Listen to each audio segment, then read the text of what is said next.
What about Meghan then? So Harry has been back on his own several times without Meghan. Could there be a role back? Could there be a role for the Duchess of Sussex, or has too much happened? I know you touched very heavily in Courtiers about the bullying allegations. As I say, there are new staff now. There are long memories. Could there be a way, if Harry did, open up a little avenue there? Could you ever see Meghan coming back and wanting to do any royal duty? I think it's vanishingly unlikely. I mean, she's made it clear what she thinks of the institution. She's not coming back. Her focus is 100% on the United States and that platform and what that gives her. I just can't see it in any way whatsoever. So when she was here, when you were reporting on her before Megxit, obviously, did she show, do you think that she got stuck in, gave it enough time, showed a lot of interest in wanting to be a working royal? I think she got stuck in. And what was amazing that on the day their engagement was announced, she gave that interview, a television interview, and she was talking about wanting to take on Commonwealth roles. So basically, she'd been well briefed, and she was perfectly happy to spout her brief on air about what the future might be for her. And she did some very interesting things. I mean, the enthusiasm with which she embraced the Grenfell Community Kitchen and suggested them they make a cookbook, which was amazingly, and of course flew off the shelves all around the world.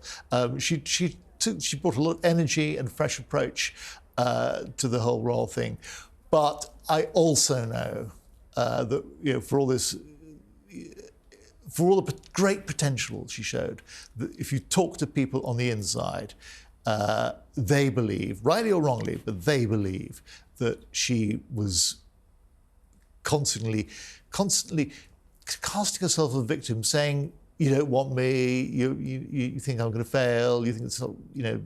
I'm not welcome, really." And it's as if they believe it's as if she was looking for a way out from the very beginning. From the very beginning? Yeah. Interesting. So what was she like to... you've been on tours with Duchess of Sussex as well. Was there a change when Harry and Meghan started, working and going on engagements together? What was she like? What was Harry like when they were together? Well, there are two things I remember.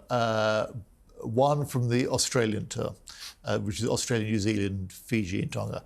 And when we went to Fiji, I believe it was, there was a welcome ceremony, which was, if I'm being honest, and I apologise to anyone from Fiji who's watching, it was quite long and boring. And then about a day or two later, we went to a different part of Fiji, and there was another welcome ceremony, which involved them sitting on two thrones in front of a sort of invited audience. And that was even longer and even more boring. And Harry was hacked off with the press. He was annoyed with us for some reason. There are many reasons why Harry might be annoyed with us.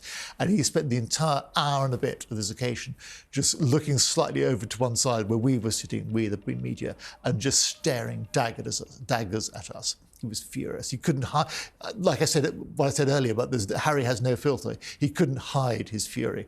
Meghan was sitting bolt upright in her throne on stage, and kept a perfect Hollywood smile on throughout, perfect posture throughout. She was absolutely brilliant performance, and I thought she is a real professional. And the other thing was that in the South Africa tour, they did an interesting thing that every day they would give a little kind of soundbite to the TV cameras. So the media would always have something interesting to report about what they had to say about what they were doing that day. And we, the newspapers, kind of the poor cousins in this arrangement, we won't get anything. We could feed off the crumbs from the TV appearance, but we weren't getting our own little chat with Harry or Meghan. And then towards the end of the tour, it was agreed that Meghan would talk to the newspaper reporters.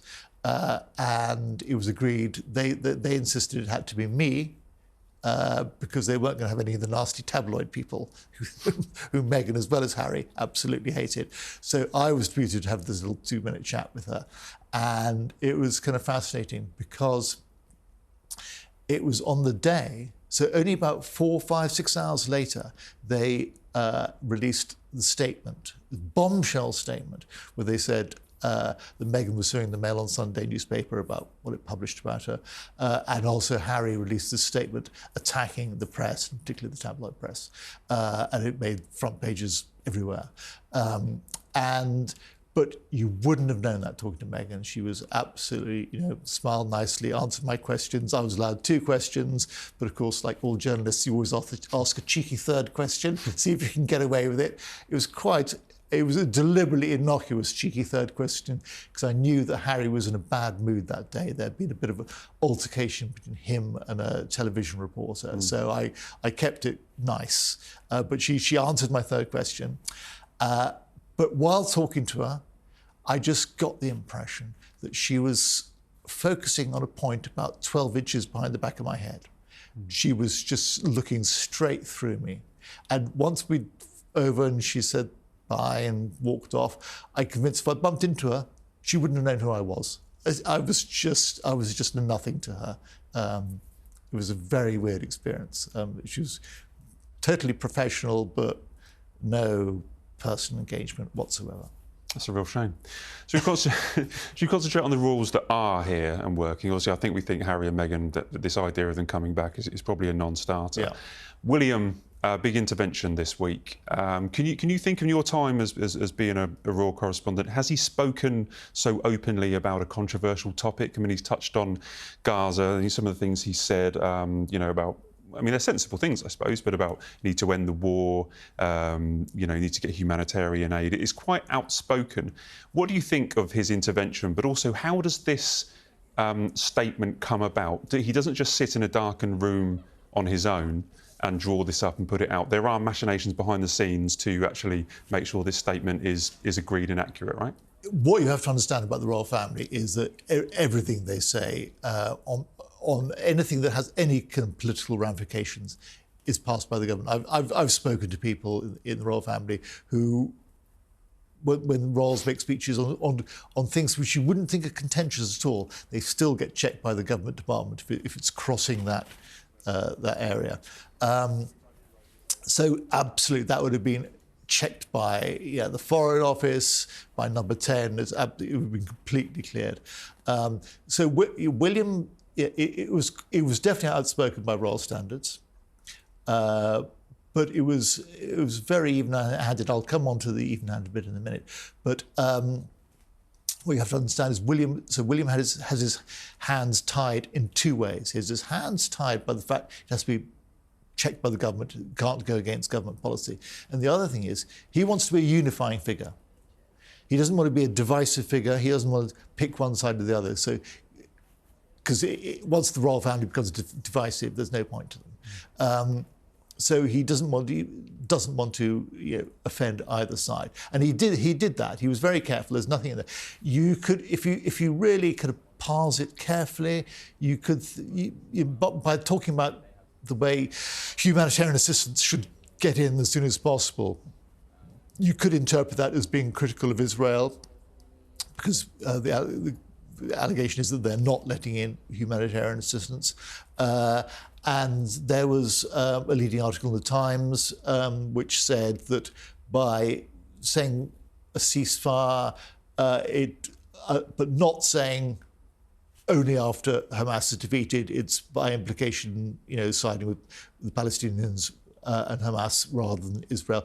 I would disagree with that, because the phrase he uses is a ceasefire as soon as possible, or words to that effect.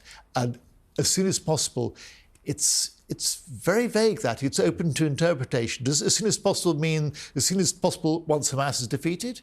Or as soon as possible, let's just do it now? I think that was a carefully crafted phrase. So I don't think his statement offends anyone. And I don't think it gets into trouble. There was some excitable headlines when it came out about how it might cause a rift with Israel. I think that's just nonsense, utter nonsense. I mean, Israel, I think they're mildly miffed but no more than that. And I read in another newspaper a Whitehall source saying that this would add to momentum for the search for peace. I think that is also complete nonsense.